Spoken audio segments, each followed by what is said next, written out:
itu sengaja pilih hal-hal yang kecil dan sederhana. Jadi jangan remehkan perkara-perkara biasa. Kenapa Tuhan pilih Bethlehem Efratah? Itu apa artinya? Di kali ini di Surabaya Selatan, saya mulai dengan latar belakang dulu. Jadi setelah ini silsilah Yesus Kristus kita akan belajar dan tangkap isi hatinya. Kebaktian berikutnya nanti orang Nazaret. Apakah ada sesuatu yang bagus bisa keluar dari tempat yang miskin seperti Nazaret?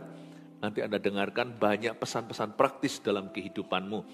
Nanti waktu di 25-26 di timur dan barat, saya bahas banyak orang luar negeri. Semuanya sih, semua orang luar negeri, orang asing di Israel yang berinteraksi dengan Tuhan Yesus. Nanti saya akan bahas ya. Mari kita sekarang lihat silsilah Yesus Kristus di Matius pasal yang pertama, ayat 1 sampai 17. Ini isinya nama-nama ya, saya peringatkan dulu di depan. Silsilah Tuhan Yesus ini. Silsilahnya Tuhan Yesus Kristus. Inilah silsilah Yesus Kristus, anak Daud, anak Abraham. Saya baca dulu ya, ikuti saya. Saya baca, Anda dengarkan. Abraham memperanakkan Ishak, Ishak memperanakkan Yakub, Yakub memperanakkan Yehuda dan saudara-saudaranya. Yehuda memperanakkan Peres dan Zerah dari Tamar. Peres memperanakkan Hezron. Hezron memperanakkan Ram. Ram memperanakkan Aminadab. Aminadab memperanakkan Nahason. Nahason memperanakkan Salmon. Semua nafas dulu. Salmon memperanakkan Tuna. Tuna memperanakkan Kakap Merah. Kakap Merah memperanakkan Pindang. Bukan ya. Salmon memperanakkan Boas dari Rahab. Boas memperanakkan Obed dari Rut, Obed memperanakkan Isai, Isai memperanakkan Raja Daud, Daud memperanakkan Salomo dari istri Uria, Batsheba, Salomo memperanakkan Rehabeam, Rehabeam memperanakkan Abia, Abia memperanakkan Asa, Asa, nafas dulu, jangan putus di sini, kalau putus di sini namanya putus asa. Tapi Asa harus memperanakkan Yosafat, Yosafat memperanakkan Yoram, Yoram memperanakkan Uziah, Uziah memperanakkan Yotam, Yotam memperanakkan Ahaz, Ahaz memperanakkan Hizkia. Hizkia itu loh, Raja Hizkia yang ditambah 15 tahun usianya sama Tuhan. Lanjutkan ayat 10, Hizkia memperanakkan Manasye, Manasye memperanakkan Amon, Amon memperanakkan Yosia, Yosia memperanakkan Yekonya, dan saudara-saudaranya pada waktu pembuangan ke Babel. Berhenti di situ, lihat kanan kirinya katakan, ayo terus ngikut ya, sabar dulu. Katakan Tuhan sudah hampir datang. Sesudah pembuangan ke Babel, Yekonya memperanakkan Shealtiel, Shealtiel memperanakkan Zerubabel. Zerubabel, Zerubabel itu kan governor, itu kan gubernur. Lucu ya. Dari Abraham bisa ada anaknya, keturunannya nanti jadi gubernur. Zerubabel memperanakkan Abihud. Abihud memperanakkan Dangdut. Bukan. Abihud memperanakkan Eliakim. Eliakim memperanakkan Azor. Azor memperanakkan Zadok. Zadok memperanakkan Akim. Akim ini orang Medan rasanya ya. Hei Akim. Ya. Ahau ya. Akim memperanakkan Eliud. Eliud memperanakkan Eleazar. Eleazar memperanakkan Matan. Matan memperanakkan Yakub. Yakub lagi. Ini bukan Yakub. Ishak Yakub bukan. Yakub lain. Yakub memperanakkan Yusuf suami Maria. Yang melahirkan Yesus yang disebut Kristus. Jadi seluruhnya ada 14 keturunan dari Abraham sampai Daud. Katakan 14. 14 keturunan dari Daud sampai pembuangan ke Babel. Katakan 14. Dan 14 keturunan dari pembuangan ke Babel sampai Kristus, katakan 14. Baca gini itu bisa boring. Menunggu-nunggu penggenapan janji juga bisa membosankan sekali. Makanya Tuhan kasih selera humor. Di tengah-tengah tadi saya sengaja bercanda Salmon memperanakkan Tuna, Kakap Merah. Supaya Anda tidak tersesat di dalam buku nama-nama. Tuhan itu memberikan banyak hal berkat-berkat biasa di hidup ini, selera humor, rekreasi, liburan, tapi itu bukan tujuan. Kita harus selesaikan fasal. Sama dengan hidup kita, Tuhan itu punya rencana besar. Tapi di tengah-tengahnya itu nanti kita itu diizinkan Tuhan menikmati itu, menikmati ini, punya itu bukan tujuannya. Silsilah Yesus Kristus itu tentang Yesus. Hidupmu juga tentang Yesus. Setiap kejadian itu silsilah Tuhan. Tuhan mau menjadikan hidup kita waktu ada di gunung dan ketika kita di lembah, itu semuanya adalah silsilah Yesus Kristus. Semuanya adalah cerita tentang Tuhan. Bukan hanya Natal kita merayakan kelahiran Tuhan Yesus, tapi hidup kita harus merayakan kehadirannya. Waktu kita baca semuanya tadi saya sengaja Hizkia, lalu saya kasih informasi, itu loh yang ditambahi 15 tahun usianya. Kita juga perlu untuk menimba ilmu, punya pengetahuan, belajar sana sini, tahu itu dan ini. Supaya hidup kita itu tidak encer, supaya hidup kita itu tidak ambar. Kita tuh tahu perjalanan itu, orang kalau baca gini hanya seperti daftar nama, hanya seperti buku telepon. Tapi kalau kita punya pengetahuan, kita punya benang merahnya, kita bisa lihat, oh iya ya, wah. Jadi perenungan kita tuh lebih kaya. Makanya yang sekolah sungguh-sungguh, yang ke gereja MSJ 1, MSJ 2, belajar apa itu visi My Spiritual Journey. Kita jadi ngerti gitu loh, untuk apa kita melayani. Kenapa nanti Servolution bulan Januari, kenapa ada rekrutmen, kenapa saya harus melayani Tuhan. Kalau kita punya pengetahuan, kita punya silver lining, kita punya benang merahnya. Hidup kita itu gak tersesat dalam sekedar kejadian-kejadian tanpa arti, tanpa makna. Jadi saya jelaskan tentang Hizkia, jadi kita ngerti, oh iya ya, Abraham itu orang biasa, bekas penyembah berhala, diselamatkan Tuhan, bawa-bawanya ada Sealtiel, Serubabel, ada gubernur, ada raja, ada nabi, terakhirnya Mesias. Jadi kita ngerti. Jadi jangan pernah jadi orang Kristen itu hanya sekedar bisa berdoa menyembah tapi gak punya pengetahuan. Kita harus belajar firman, ngerti gak ngerti baca Alkitab, nanti ngerti kemudian kalau belum ngerti hari ini. Ayo jadi orang Kristen yang berpengetahuan. Jadi anak-anak Tuhan yang pintar. Ya, kita harus mahir di mana Tuhan tempatkan. Ya harus ngerti apa yang dibutuhkan di bidang itu. Pelajari, minta hikmat dari Roh Kudus. Kalau kita baca semuanya ini silsilah, Tuhan itu indah. Waktu kita membaca nama-nama kayaknya cuman biasanya kalau kita baca begini kita singkat-singkat ya kan. Aduh Tuhan, nama lagi Nahason memperanakan Salmon, Salmon memperanakan Boas, dari Rahab Boas memperanakan. Kenapa harus diulang-ulang memperanakan, nggak bisa disingkat Misalnya Ram, Aminadab, Nahason, Salmon, Boas, Obed, Isai, Daud. Kenapa nggak singkat aja, nggak usah memperanakan, nggak perlu begitu. Kadang-kadang kita mau bypass. Tapi ayat-ayat firman ini kerasanya seperti bertele-tele, padahal bukan. Waktu kita baca Alkitab, bukan hanya yang dilatih itu otak kita. Kita juga dilatih kesabaran. Kalau saya baca ayat-ayat seperti ini, waktu pertama kali saya jadi orang Kristen lahir baru, saya nggak perlu cari arti rahasianya, mikir, kira-kira apa ya artinya, nggak usah. Saya belajar baca dengan teratur, tidak skip, tidak lompat. Atau nama-nama sudah langsung aja pasal 2. Ternyata yang ditempa itu bukan otak saya saja. Waktu saya baca firman, yang ditempa adalah karakter saya. Kesabaran sedang dibentuk. Tuhan sedang memproduksi ketekunan. Tuhan latih saya untuk saya itu enggak lompat-lompat, loncat-loncat, bajing loncat. Ya, saya tidak diizinkan oleh Tuhan untuk menjadi orang yang mudah menyerah. Atau bosanan kalau enggak suka. Saya dibentuk sama Tuhan untuk tekun dan sabar. Untuk belajar menanti-nantikan Tuhan. Setelah baca Alkitab beberapa kali, saya mulai mengerti beberapa nama-nama ini. Karena waktu saya mulai baca perjanjian baru, perjanjian lama, nama-nama itu seperti ring a bell. Nama-nama itu seperti, rasanya sudah pernah saya baca. Iya, Hizkia. Oh iya, tentang Raja Asa. Waktu saya baca di kitab Raja-Raja, tiba-tiba muncul sendiri. Jadi orang Kristen itu jangan begini. Yang terutama itu pengertian kita. Belajar percaya Tuhan dan jangan bersandar pada pengertian sendiri. Ya, tadi sudah kita baca semuanya. Mari kita sekarang pelajari apa yang kita bisa petik tentang silsilah Yesus Kristus. Cerita Natal itu klasik klise Yesus datang di palungan. Tapi bayangkan, seorang Allah pencipta alam semesta, hanya ada satu Allah, Allah itu Esa.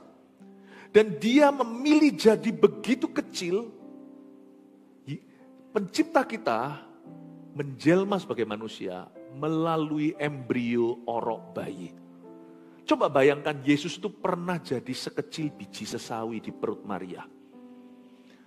Pasangan suami istri yang punya anak waktu tes pack keluarnya positif.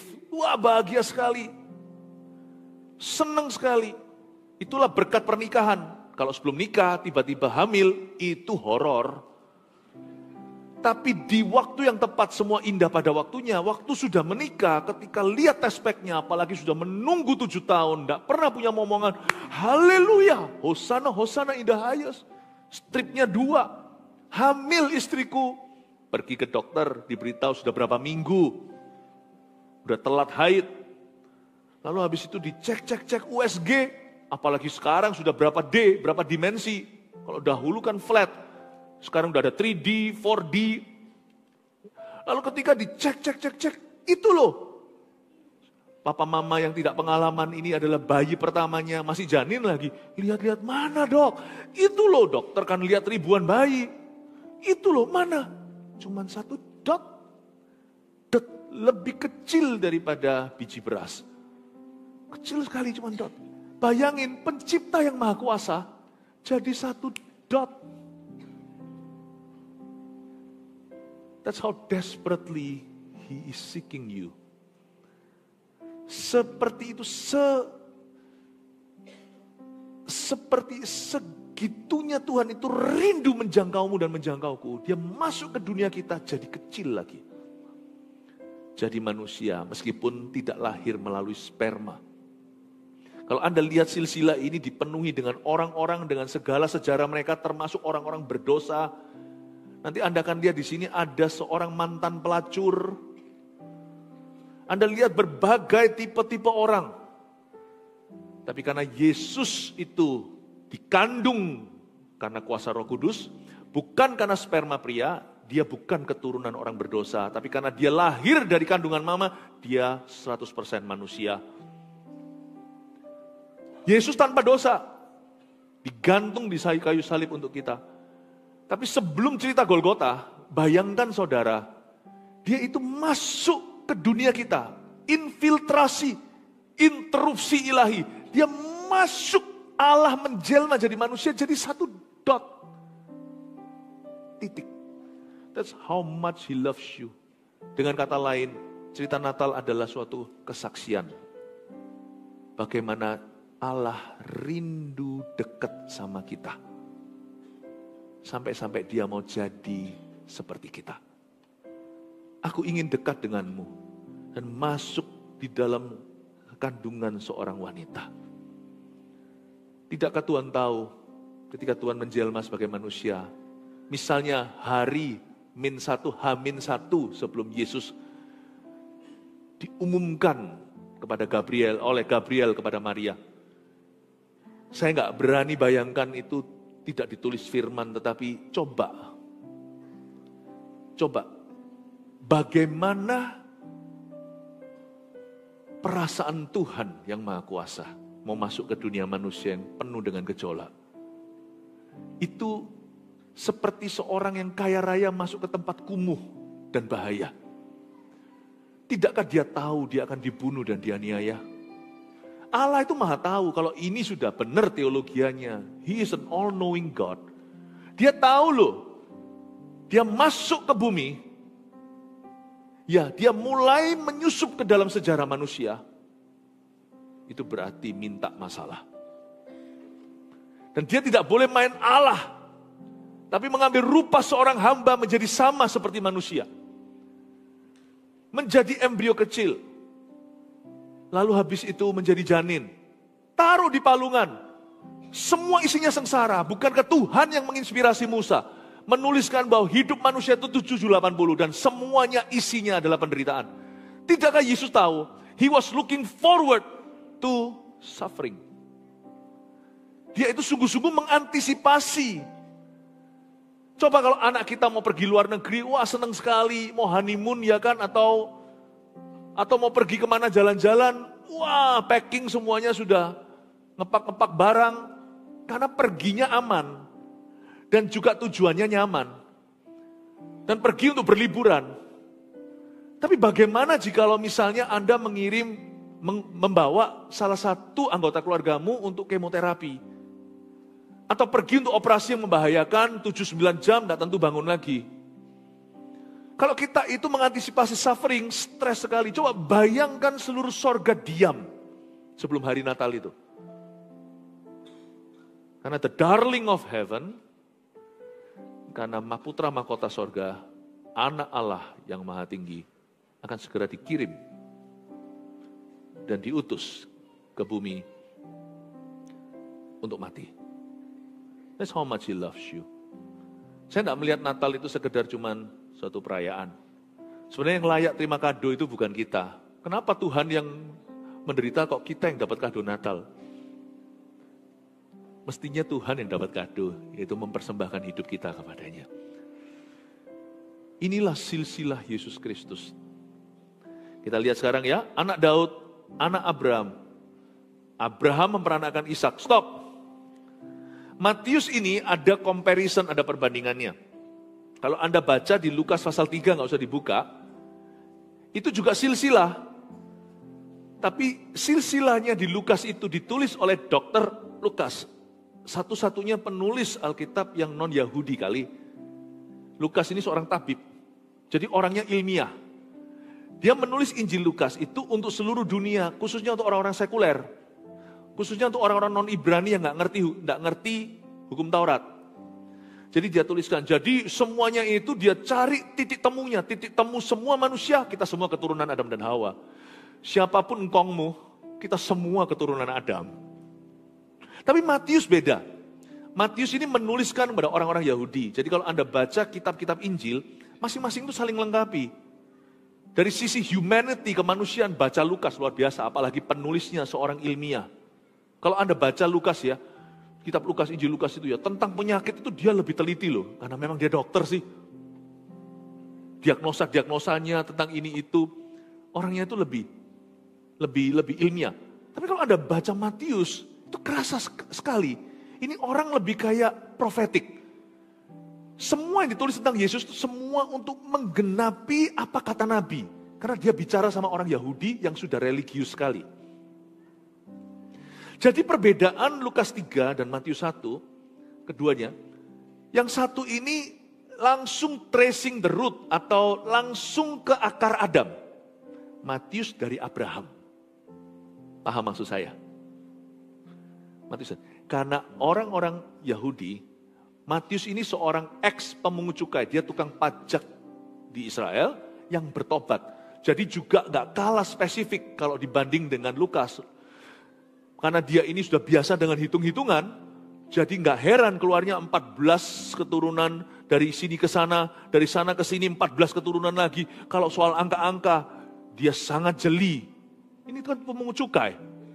Tapi kalau Anda baca, dia tidak tarik sejauh Adam dan Hawa. Dia mulai dengan Abraham untuk menunjukkan pada orang Ibrani bahwa orang-orang yang percaya kepada Yesus, keturunan Abraham nanti, sudah bebas dari kutuk Adam dan Hawa. Kita tidak mengalami kutuk lagi. Bibit bobot bebet itu sudah tanda kutip tidak ada karena patah. Bukan karena nggak ada, karena patah. Kalau kita percaya kepada Yesus, kita punya kebudayaan baru. Kebudayaan itu adalah firman, kebudayaan kerajaan Tuhan. Jadi sekalipun atas-atas sana cerai-cerai, kalau generasi ini sungguh-sungguh, itu bisa putus di generasi ini. Sana sakit-sakit. Semuanya ini itu, kalau ke dokter kan ditanya historinya, apakah atas ada gula, kalau mama ada sakit diabetes, nah harus bahaya sana makan yang manis-manis. Tapi kita bisa percaya sekalipun itu fakta, tapi secara supranatural kita juga bisa klaim firman bahwa itu dipatahkan. Dari aku sampai ke anak-anakku, sekalipun keturunan ibu di sini adalah ada penyakit gula darah, tapi kita percaya dengan iman, kita minta mujizat kesehatan. Bisa dikasih nggak? Boleh disuruh sama Alkitab untuk minta. Ask for the difficult, minta yang sulit. Silsilah Yesus Kristus itu menceritakan bahwa Yesus itu bisa masuk dan interupsi di generasi manapun dan mematahkan kutuk Adam dan Hawa. Amin Bapak Ibu Saudara. Natal bukan hanya sekedar cerita-cerita yang sudah klasik tentang palungan. Natal itu kuasa. He came into the world. Tuhan itu masuk ke dunia dengan satu tujuan, untuk menghancurkan perbuatan iblis. Dan untuk mengangkat kutuk. Bukankah ada ayatnya? Tapi ayat ini tidak boleh diartikan secara materi belaka. Dia yang kaya menjadi miskin supaya kita yang miskin menjadi kaya. Ini bukan secara materi belaka. Malah justru jangan diartikan secara kemakmuran. Tapi maksudnya, Yesus itu punya segala-galanya. Dia itu buang semuanya, jadi mengambil rupa seorang hamba, supaya kita itu yang gak punya apa-apa, memperoleh karunia. Kasih karunia, memperoleh pemberian-pemberian yang gak layak kita terima. Yang gak mungkin terjadi, Tuhan kasih for free. And now let the weak say I am strong, biar yang lemah berkata ku kuat. Yang miskin berkata ku kaya. Cerita tentang Yesus Kristus Natal ini adalah kuasa. Banyak orang menganggapnya hanya sebagai sebuah festivity, hanya sebagai sebuah musim saja. Makanya setan itu licik sekali.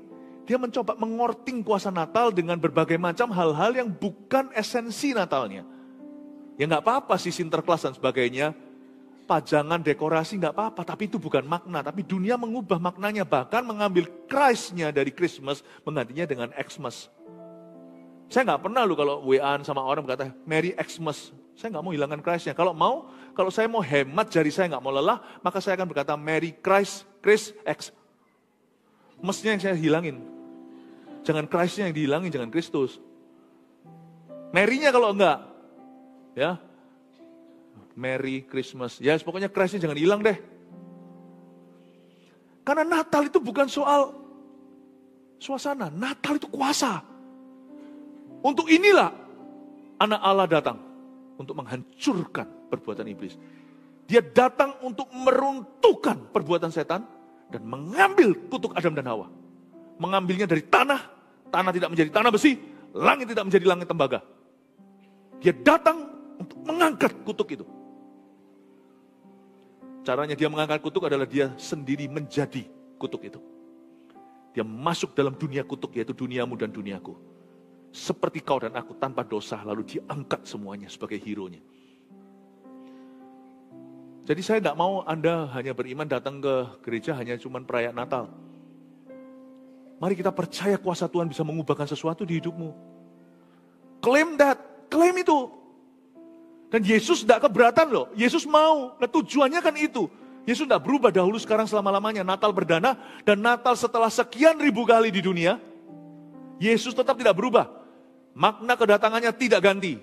Dia datang 2000 tahun lalu, dia sekarang datang di sini. Cuma tidak sebagai bayi, tapi dalam hadirat Roh Kudus yang sama. Dia datang untuk mengangkat kutukmu. Yang percaya kasih tepuk tangan untuk Tuhan. Kalau Anda baca ini luar biasa. Inilah silsilah Yesus Kristus anak Daud, anak Abraham.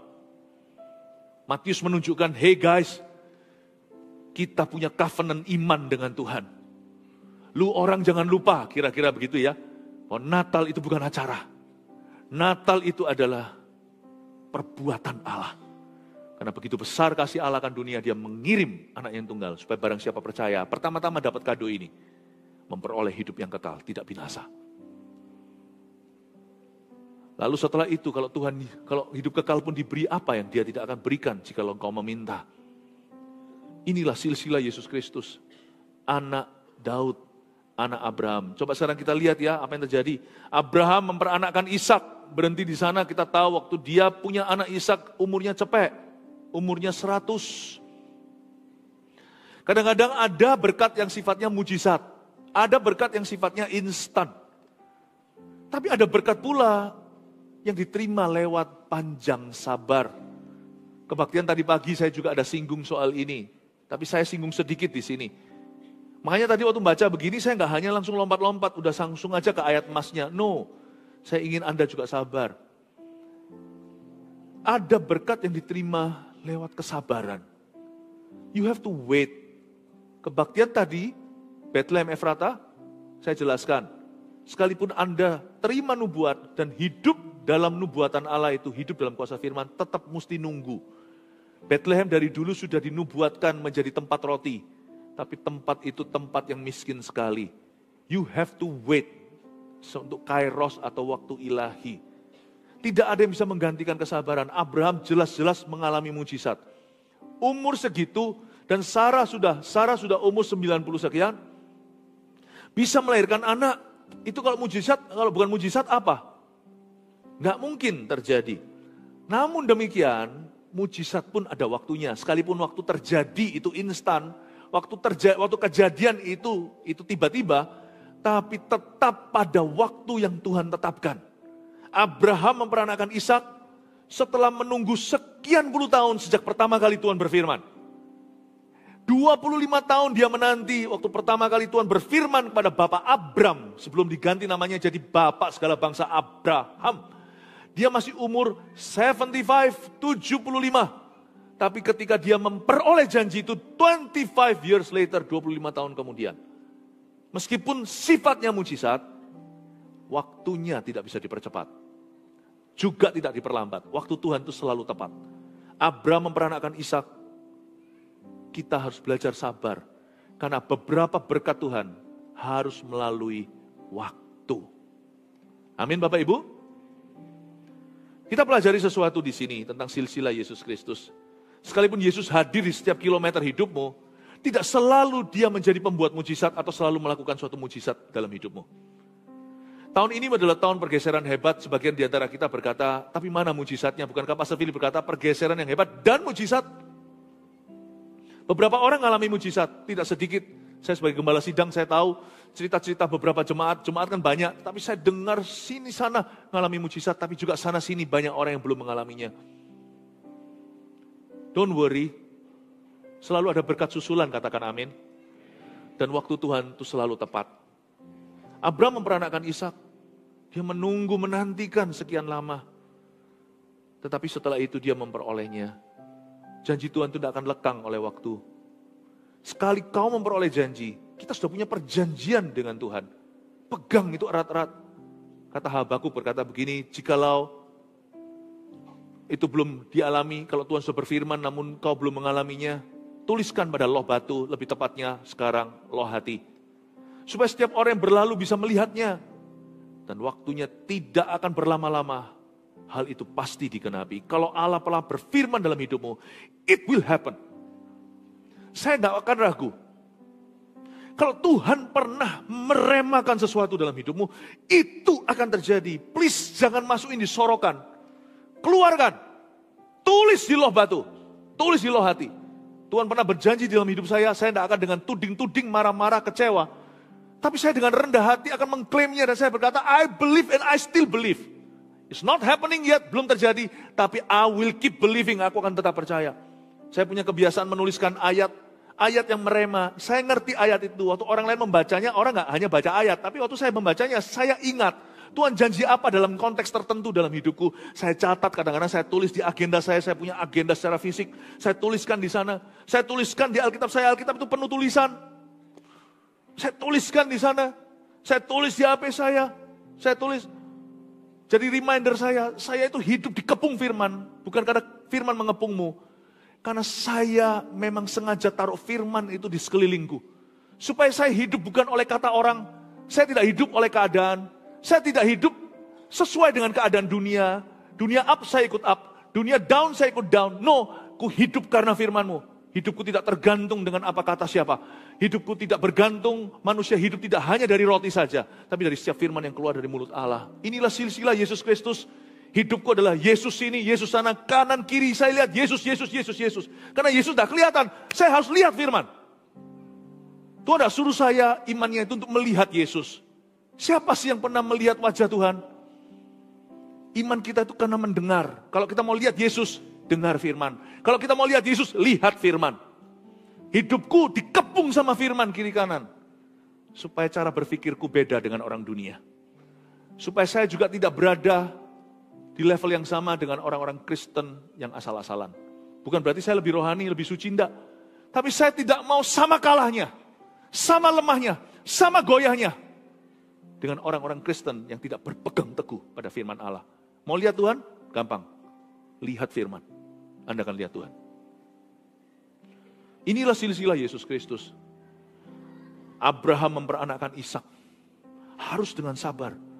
Yakub memperanakkan Yehuda. Dan saudara-saudaranya. Yehuda memperanakkan Peres. Kita tahu ya, Yehuda adalah salah satu anak-anak tertuanya Yakub dari 12 suku. Yehuda itulah sukunya Yesus. Makanya dia disebut dialah singa dari Yehuda. Yehuda memperanakkan Peres. Yehuda punya satu anak namanya Peres. Dan Zerah dari Tamar. Ini adalah kasus sebenarnya. Kalau Anda baca, Yehuda itu tidur sama menantunya. Cukup menjijikkan. Tapi dia itu terjadi suatu kejadian, anaknya sendiri meninggal, mantunya itu jebak dia. Karena gimana, udah panjang cerita, baca sendiri di kitab Kejadian. Tapi intinya adalah dari Tamar, tapi Tuhan itu bisa menebus kejadian yang begitu kasus. Tetap Tuhan bisa memilih keturunan orang-orang yang seolah-olah nampaknya bejat. Karena ada orang-orang yang sungguh-sungguh hati. Alkitab memang silent, tidak menceritakan apa yang terjadi dengan Peres dan Zerah dari Tamar. Sebab Peres nanti memperanakkan Hezron, Hezron memperanakkan Ram. Peres sendiri artinya menerobos keluar. Menerobos keluar. Kemarin saya sama istri saya sempat melihat itu loh, komersial-komersial yang lucu-lucu di seluruh dunia. Salah satu merek keripik, keripik kentang atau apa, itu ceritanya suami istri sedang sama-sama lihat ke dokter kandungan. Sang bayinya sedang di USG, goyang-goyang setiap kali papanya makan keripik begini, itu bayinya goyang-goyang kayak mau makan. Papanya itu buang keripiknya, bayinya keluar sendiri katanya. Semua keluar sendiri gitulah. Untuk menceritakan betapa enak lezatnya keripik itu. Bayi di kandungan pun gak tahan mau cepat keluar prematur untuk makan keripik itu. Ngawur. Makanya komersial lucu. Ya? Waktu keluar gitu ya gak ditunjukin lah yang namanya komersial. Cuman ilustrasi tapi dengar suara lalu habis itu keluar mereknya. Gini ya. Peres itu menerobos keluar kayak gitu. Sebelum mamanya diberitahu, push. Karena lahir normal, zaman itu belum ada sesar. Push, dorong, kamu bisa, push. Lalu ada suami yang berkata, gitu aja gak bisa. Wah, dicubit sama istrinya, lu gak pernah rasa bersalin sih. Ya, belum keluar, belum push satu, baru belum pu. Peres itu keluar menerobos. Kayaknya, saya gak tahu apa yang terjadi, hanya Tuhan yang mengerti. Tapi ada di dalam generasi itu orang-orang yang push untuk melihat perkara Tuhan. Sesuai dengan namanya mungkin itu sifatnya. Tahu nggak? Nasib keluarga itu bisa berubah kalau ada orang yang berpegang teguh pada Tuhan dan pada janjinya. Orang-orang yang melawan arus untuk menghadirkan Yesus dalam keluarganya. Bapak, Ibu, Saudara, Tuhan itu bisa memakai siapa saja, termasuk keturunan dari orang-orang yang serasa seperti tidak mungkin Tuhan akan pilih. Tapi Tuhan bisa melahirkan perkara-perkara ilahi. Inilah silsilah Yesus Kristus, ironis sekali.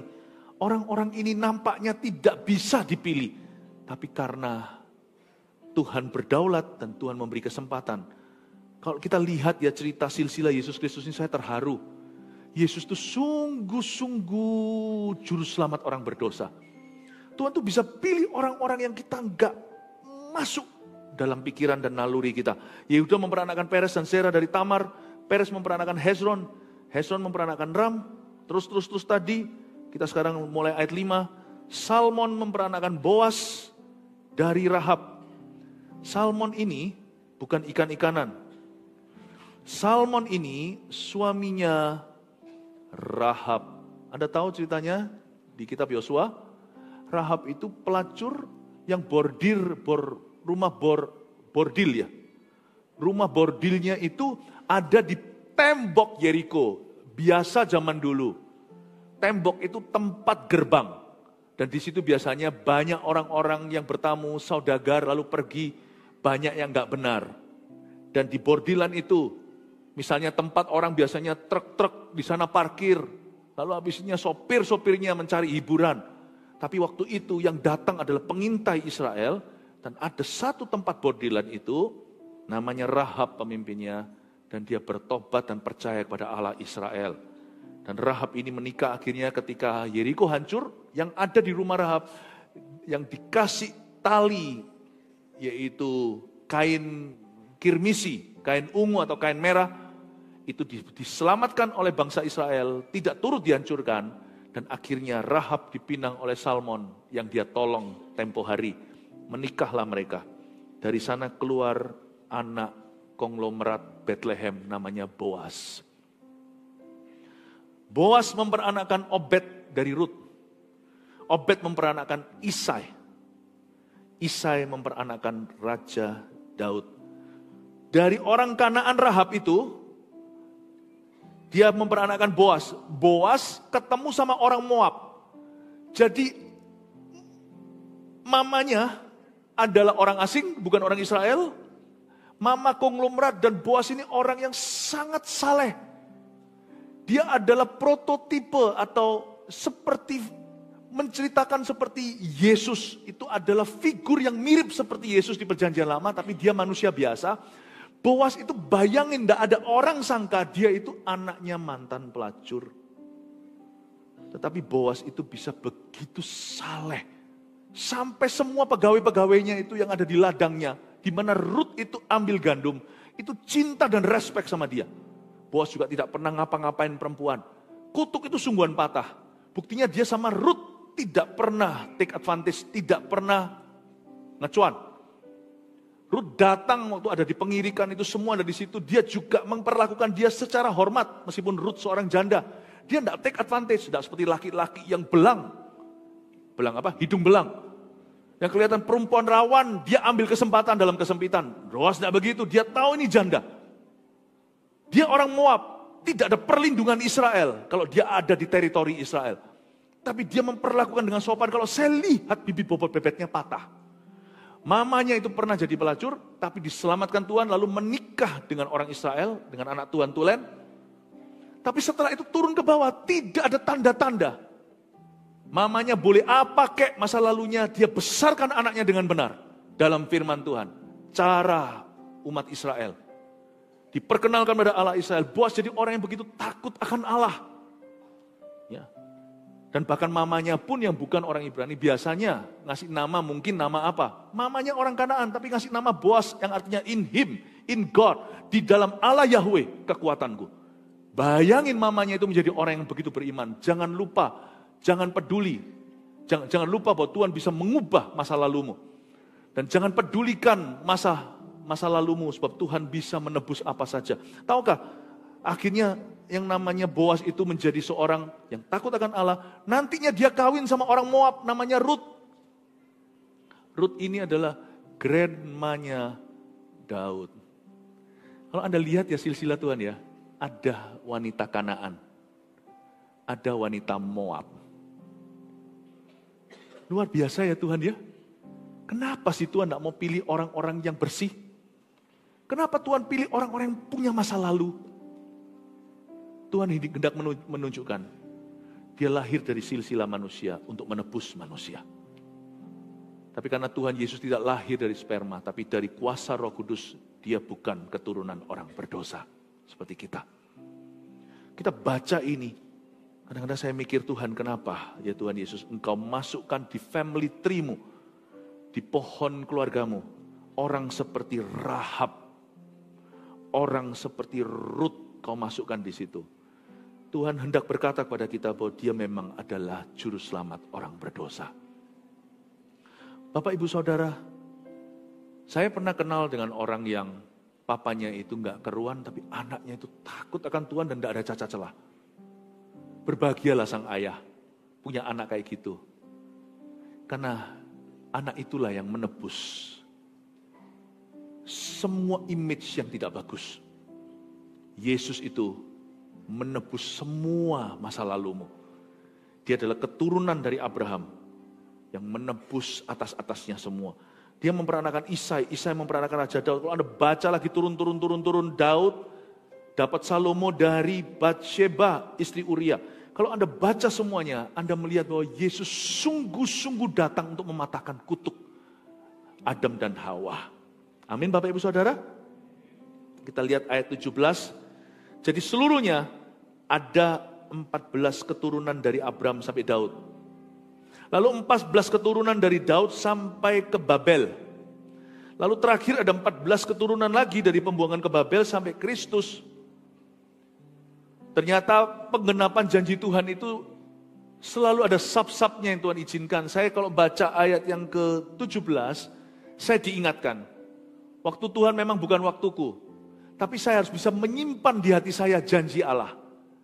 Janji Tuhan itu ada yang digenapi di jarak pendek, 14 tahun pertama. Ada pula yang harus menunggu 14 tahun kemudian, yaitu jarak menengah.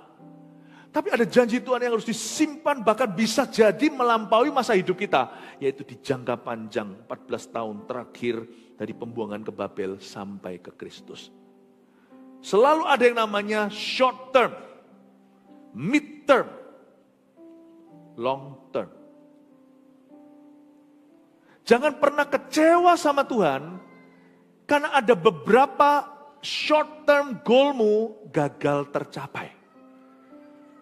Atau goal-goal, target-target jangka pendekmu itu tidak terjadi. Berapa banyak di antara kita gara-gara satu doa belum dijawab, kita meninggalkan Tuhan. Kita tidak ke gereja, kita tidak mau doa. Jangan juga kita itu kecewa kalau mid-term, jarak menengah itu belum terjadi juga. Ikut Tuhan itu sampai mati. Ikut Tuhan itu sampai ke sorga. Yesus datang ke dunia itu bukan supaya membawa kita setengah jalan. Dialah jalan, berarti jalanlah dengan Tuhan dalam suka dan duka. Jalan terus sampai mati, sampai terus lagi. Beyond the grave. Saya ikut Tuhan itu mau saya ikut Tuhan sampai ke sorga. Yohanes 14 berkata, di rumah Bapakku ada tempat tinggal, supaya kemana aku pergi kamu tahu jalan ke situ, supaya di mana aku berada kamu di sana. Jangan gelisah, percayalah kepada Allah. Kata percaya itu bukan hanya belief, percaya secara doktrin. Percaya di situ artinya trust. Trust me, trust your life to me. Percayakan hidupmu kepadaku. Trust itu trust semua. Makanya kalau ikut Yesus jangan pegangi terus berhala. Kalau kita sudah percaya Tuhan, lepaskan apa yang jadi berhalamu. Trust. Ikut Yesus kalau cuma belief, cuma hanya percaya secara doktrin saja, atau hanya mempercayai, apa bedanya sama setan? Setan juga percaya Yesus adalah anak Allah. Kalau kita melayani kelepasan ya, setan itu tahu loh siapa Yesus. Dan dia percaya, makanya dia takut. Makanya dia takut. Kalau percaya sama Tuhan itu jangan berhenti sampai belief. Doktrin saja. Atau hanya percaya secara pengetahuan. Percaya sama Tuhan itu mempercayakan. Itu baru namanya percaya. You put your trust. Percayakan ke Tuhan. Itu berarti percayakan masa depan. Percayakan segala keputusan. Kalau Tuhan bilang sama orang muda, janganlah kau jadi pasangan tidak sepadan. Percaya deh. Pasti Tuhan itu tahu apa yang dia katakan. Tuhan mengerti sesuatu yang belum kau lihat. Belum kau alami, tapi Tuhan sudah ada di sana untuk memperingati. Jangan dilanggar. Saya tidak mau melanggar firman bukan karena saya itu takut dihukum. Saya tidak mau melanggar firman karena saya tahu itu kebodohan. Kalau saya langgar, saya sendiri yang benjut-benjut. Saya sendiri yang akan kejeduk. Saya sendiri yang akan kesakitan. Saya nggak mau melanggar firman bukan karena saya takut hukuman. Saya nggak mau melanggar firman karena firman itu kebenaran. Saya ini mau tipu siapa? Saya ini mau bohongi diri saya sendiri kah? Kalau saya langgar firman, yang rugi siapa? Nggak percaya. Coba tembok yang keras nih, apalagi yang dari batu, Pak Li. Coba ditendang. Saya nggak mau tendang tembok itu bukan karena takut nanti dimarahi sama pemiliknya. Saya nggak mau tendang tembok itu karena saya sayang sama diri saya, supaya jangan sampai kaki saya bengkak, lalu masuk ke UGD nanti. Saya tidak langgar firman bukan karena saya rohani. Saya tidak langgar firman karena saya smart. Karena saya tahu kalau saya langgar itu, saya sendiri yang kejeduk. Percuma kau tendang gala, hai Saulus, Saulus, kenapa kau aniaya aku? Kau teruskan, itu jalanmu hanya neraka. Nggak ada bagusnya. Bapak, Ibu, Saudara, kalau kita mau percaya sama Tuhan, percayakan, setiap keputusan itu ditimbang dan ditimang dengan firman, bukan karena kita itu rohani, tapi karena kita mau berada di jalur berkat dan penyertaan. bukan di jalur yang salah. Percayakan masa depanmu. Waktu kita jatuh, kalau kita membuat kesalahan, percayakan kembalimu. Kalau kita berdiri, percayakan jalanmu supaya jangan jatuh. Setiap musim hidupmu, percayakan ke Tuhan. Inilah silsilah Yesus Kristus. Everything itu listen to Jesus. Bukankah Yesus ketika diwahyukan kepada dunia, pertama kali saat baptisan, lalu terbuka langit, lalu turunlah Roh Allah. Bukankah ada suara, inilah anakku yang kukasihi. Dengarkanlah dia. Diulang lagi loh. Pada waktu transfigurasi, Yesus membawa ke gunung tinggi, entah itu gunung di mana. Yang dibawa cuma 3 muridnya yang terdekat, yaitu Petrus, Yohanes, Yakobus. Waktu awan menutupi kepala mereka, Petrus lagi ngoceh sendiri karena dia salah tingkah. Bisa nggak aku buatkan tenda, satu untuk Tuhan, satu untuk Musa dan Elia. Ada suara lalu dia diamlah. This is my son. Listen to him. Inilah anak yang kukasihi. Dengarkan dia. Silsilah Yesus Kristus, listen to him. Tahun depan juga sama. Saya akan baca berita. Saya tahulah apa yang terjadi, perubahan-perubahan. Jangan kita juga miskin informasi. Tapi jangan bangun tidur langsung cari info dan berita. Nanti hatimu terpaut. Sebelum otakmu diisi, isi hati. Hati harus diisi firman supaya kita hidup bukan oleh kata dunia dan keadaan. Supaya kita hidup oleh firman. Kalau kita hidup oleh firman, kita itu hidup oleh janji. Kalau kita hidup oleh janji, ada perkecualian, ada peluputan, katakan amin. Kemenangan kita itu terjadi bukan karena hoki. Kemenangan kita terjadi kadang-kadang diizinkan untuk lawan arus. Kadang-kadang Tuhan akan tuntun kita seolah-olah pergi kepada suatu yang bahaya seperti Laut Merah. Tapi kalau Tuhan itu yang meremah dan tuntun kita di sana, percayalah, akan ada hukum lain selain hukum fisika yang berlaku atas kita. Ketika Musa mengangkat tongkatnya, membelahlah Laut Merah. Anak Tuhan itu selalu ada mengalami perkecualian. Kalau Anda dan saya di tahun 2025 ikut Tuhan dari firman. Kalau kita dengarkan Yesus, gak berubah itu pewahyuan Bapa. Inilah anakmu yang kau kasihi. Aku dengarkan dia. Kalau itu cara kita hidup dan itulah kekristenan kita. Saya gak janji hidupmu mulus. Hidupku juga tidak mulus. Saya gak janji Anda tidak akan mengalami masalah. Kita semua punya masalah. Saya janji akan ada penyertaan Allah karena namanya disebut Immanuel, Allah beserta. Berapa banyak jemaat datang ke saya, termasuk yang punya bidang usaha, dan berkata, Pastor Philip, benar kata pastor, tahun pergeseran hebat, semua hancur, ini itu, orang berkata wait and see segalanya, saya malah justru bisa bangun tahun ini. Ada lagi yang berkata, memang beda ya, anak-anak Tuhan yang ikut visi ini tidak mengalami masa paceklik. Dunia berkata krisis, kita mengalami Kristus. Mereka berkata krisis, kita mengalami Kristus. Mereka berkata krisis, kita mengalami Kairos. Kuncinya bukan di keberuntungan. Apa yang harus kulakukan ya? Apakah ada kunci-kuncinya seperti mantra atau teori? Tuhan itu tidak ada teorinya. Ikut Tuhan itu harus personal. Ikut Tuhan itu harus fresh, harus segar. Kalau kita ikut sama Tuhan, inilah anakku kata Bapa, yang kukasih kepadanya aku berkenan. Dengarkan dia. Kalau kita mendengarkan dia, your life will be different di 2025. Saya minta hidup saya itulah silsilah Yesus Kristus. Saya minta. Antara kadang-kadang saya adalah palungan. Saya adalah tempat hina waktu saya lagi tidak punya apa-apa, waktu saya lagi hancur. Biarkan Tuhan yang tidur. Di perahuku ini akan tenggelam. Biar Tuhan yang ditidurkan di sana. Bukan sebagai bayi, tapi biarkan menjadi tumpuan kakinya. Tapi kadang-kadang kalau saya lagi jaya, saya lagi maju, saya lagi berbuah, saya lagi berkemenangan, biarkan hidup saya ini, saya tidak bermegah atas kemenangan saya, bermegah atas berkat saya, bermegah atas kejayaan, keberuntungan. No. Kalau saya lagi beruntung, biarkan hidupku seperti tahta bagi sang raja. Biar dia duduk di atas keberuntunganku. Biar dia dimuliakan di atas kejayaanku dan kemenanganku. Tapi kalau saya lagi di bawah, biar saya jadi palungannya. Pokoknya hidupku ini silsilah Yesus Kristus. Everything is Jesus. Mari kita buat komitmen seperti itu di hari Natal ini. Ya, jadikan Yesus segala-galanya. Karena memang dia adalah Mesias. Kalau kita baca di ayat 17, saya melihat bahwa ada short term goal, mid term goal, long term goal. Bahkan ya saya curiga, kalau kita hidup seperti Abraham, orang pertama yang disebut dalam silsilah. Bisa-bisa ya, Abraham mati pun. Kalau kita mati, Tuhan belum datang. Anak cucu kita akan mengalami afterglow. Akan mengalami sisa-sisa cahaya sampai mereka menemukan cahaya mereka. dari perjanjian kita dengan Tuhan. Saya bernubuat, beberapa rencana Tuhan dalam hidup kita yang Tuhan janjikan, yang Tuhan remakan dalam hidup kita, itu keluar dari covenant perjanjian Allah dengan kita, tak akan terjadi di masa hidup kita. Ada 14 tahun kemudian dari pembuangan Babel sampai ke Kristus, ada hal-hal tertentu yang akan Tuhan munculkan dalam diri orang-orang setelah Anda, tapi dari urapan Anda. Dari pembuangan di Babel sampai ke Kristus, kata Kristus itu artinya the anointed one, yang diurapi atau Mesias. Akan ada hal-hal dari urapanmu itu tidak padam, sampai bahkan kalau Tuhan belum datang kau mati. Gajah mati meninggalkan gadingnya. Macan tutul mati meninggalkan kulitnya. Burung mati meninggalkan bulunya. Orang-orang yang penuh Roh Kudus, kalau suatu hari dipanggil Kristus, Tuhan belum datang kembali, dia meninggalkan apa? Meninggalkan warisan perjanjian dengan Tuhan. Bapak Ibu Saudara, jangan kecewa sama Tuhan kalau di dalam midterm dan short term Anda belum melihat sesuatu. Ikut Tuhan itu sampai mati.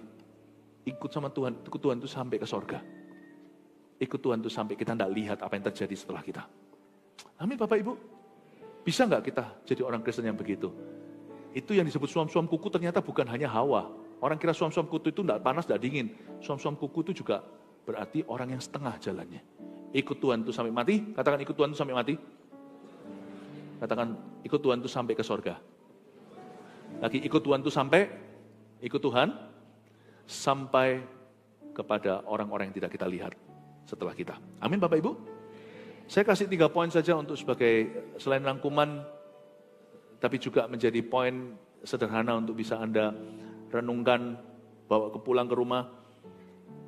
1, silsilah Yesus Kristus. Siapa percaya Yesus, ia tidak berada di bawah kutuk Adam dan Hawa. Gini ya, saya kasih satu saran, kalau kiranya ada sesuatu yang menurut Anda itu bisa jadi warisan yang salah, selesaikan di generasimu. Saya kok tergerak, suatu hari waktu ada satu orang bertobat, ini zaman saya waktu sekolah Alkitab, ada om-om yang bertobat di gereja, itu terjadi lawatan Allah, gereja kecil waktu itu terjadi lawatan Allah, di mana saya terlibat juga dalam doa, sehingga melihat kehadiran Tuhan minggu-minggu itu ada seorang om yang bertobat. Itu luar biasa loh. Dia ringkesin satu koper, zaman dulu kan koper itu koper yang masih dari kain tuh, tapi gede-gede banget yang masuk ke bagasi, ini puluhan 30 tahun lalu, masuk ke bagasi itu tidak dipedulikan besarnya kan, zaman dulu kan lain ya, hukumnya airlines, masuk, itu isinya pornografi semua. Dia bilang, dibawa ke pendeta kami di situ, tolong dibakar. Saya sempat sebagai anak muda mula-mula saya tanya, kenapa Anda mengambil keputusan ini? Dia bilang, aku tidak mau barang-barang ini jatuh ke anak-anakku. Sengaja atau tidak sengaja nanti mereka akan, zaman itu, sekarang kan online semua ya. Saya berkata smart choice. Gini ya, kutuk itu memang sudah dipatahkan. Jadi kalau sudah dipatahkan sama Tuhan, jangan kau adakan. Kutuk itu tidak bisa gerak, kerja kalau tidak ada apron mendarat. Kutuk itu seperti pesawat. Dia kalau tidak ada tempat mendarat, nggak terjadi di hidupmu. Jadi jangan takut kalau Anda itu diguna-guna segala itu, nggak akan terjadi apa-apa, kecuali kalau Anda ada kepahitan. Kalau di dalam hatimu ada sesuatu yang perlu dibereskan. Kalau misalnya Anda masih menyimpan kesalahan orang lain atau tidak mengampuni. Kalau di dalam hatimu masih ada itu, bereskan. Karena kutuk tidak bisa mendarat kalau tidak ada celah. Dia tidak bisa masuk dalam hidupmu. Kutuk juga bisa masuk lewat benda-benda yang laknat dan terlarang. Itu pasti mengikatmu. 100% pasti nanti akan mengikatmu. Jadi adakah sesuatu yang mungkin Anda simpan, yang jelas-jelas itu melanggar firman Tuhan? Ya nggak usah semua. Waduh, semuanya ini bisa menjadi benda tajam soalnya. Ini dipentungin orang juga sakit, mari kita buang mikrofonnya. Ya enggak. Tapi sesuatu yang sifatnya jelas dan nyata, itu dilarang firman. Let go, karena itu pasti kau wariskan. Kalaupun Anda tidak wariskan, hutang piutang itu bisa diwariskan loh. Hutang darah juga bisa, hutang rohani juga bisa. Sekalipun Anda tidak mewariskannya, setan akan mengklaim itu barangnya. Anda pasti akan diikat ke bawah nanti. Pasti. Jadi tolong ini ia tidak berada di bawah kutuk dan Adam dan Hawa, jangan hilangkan peran atau tanggung jawab kita. Kalau Anda tahu sampai akhir tahun ini, masih ada hal-hal barang-barang seperti Om tadi, mungkin bukan yang begitu, ada banyak hal yang tidak berkenan. Jangan kau simpan. Lepaskan. 2, Yesus adalah Kristus atau Mesias bagi semua ras, bangsa, dan bahasa. Lihat ya, atas-atasnya ada wanita Kanaan. Atas-atasnya ada wanita Moab. Wanita Moab. Jadi kalau Moab itu hari ini, Amon Moab itu di Israel itu sebelah mana ya? Itu daerah-daerah seperti Yordan. Makanya Yordan itu aman.